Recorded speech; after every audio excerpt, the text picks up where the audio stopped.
নমস্কাৰ। নতুন তিনিটা হাথৰলৈ আপোনালোক সকলোকে স্বাগতম জনালোঁ। আৰু আজিৰ তিনিটা হাথৰৰ প্ৰথম হাথৰটো হৈছে ওপৰৰ পৰা পৰিল বাঘিনী চাৰি ঠেং মেলি হ'ল গাভিনী। ওপৰৰ পৰা পৰিল বাঘিনী চাৰি ঠেং মেলি হ'ল গাভিনী। এইটো হ'ল প্ৰথম হাথৰ। এতিয়া আপোনালোকৰ বাবে দ্বিতীয় হাথৰ। হাতেৰে নধৰাকৈ ধৰি ৰাখিব পাৰোঁ, কিন্তু অলপমান ধৰিলেই এৰি দিওঁ কৰোঁ। হাতেৰে নধৰাকৈ ধৰি ৰাখিব পাৰোঁ, কিন্তু অলপমান ধৰিলেই এৰি দিওঁ কৰোঁ। এইটোনো কি ক'ব লাগিব। এতিয়া আপোনালোকৰ বাবে তৃতীয় হাথৰ। মহাৰাজৰ আলিবাট মেলিব পাৰোঁ, কিন্তু জপাব নোৱাৰোঁ। এইটো কি এইটো ক'ব লাগে।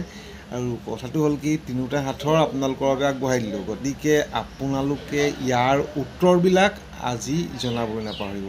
আৰু কালি হাথৰৰ উত্তৰ ইতিমধ্যে দিয়া হৈ গ'ল। আপোনালোকে উত্তৰটো চাব। আজি হাথৰৰ উত্তৰো আপোনালোকে পাই যাব। আজিলৈ বাই বাই। কাইলৈ পুনৰ লগ পাই আছোঁ।